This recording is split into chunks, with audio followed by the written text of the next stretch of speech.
Itiganĩte citarĩ cia thirikari nĩ ciambĩkĩte mũrũrũngano ihingo-inĩ cia nyũmba ya mĩcemanio ya KICC kũrĩa kĩgomano kĩa ũcenjia wa rĩera kĩrahanĩka cigĩtetia kwaga gũkuruhanio mĩbango-inĩ ya kĩgomano gĩkĩ. Ikundi ici ciugĩte mĩeke mĩingĩ ndereti-inĩ iria irathiĩ na mbere kĩgomano-inĩ gĩkĩ ithũkĩrwo honge cia thirikari, no ikundi ici igaikio nja thengia wa gũkorwo ikĩnyita itemi rĩnene ũmenyereri-inĩ wa marĩa matũrigicĩirie.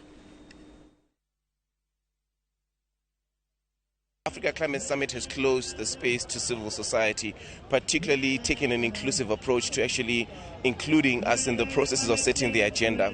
And what we're doing is we're launching a people's declaration that is for Africa and by Africa, that centers the people's needs at the center of that agenda. Year in, year out, we see African communities being affected by droughts, by cyclones, and African people have been demanding for real climate action. Then how can we genuinely say that this Africa Climate Summit has the agenda for Africa and a reflection of Africa's needs?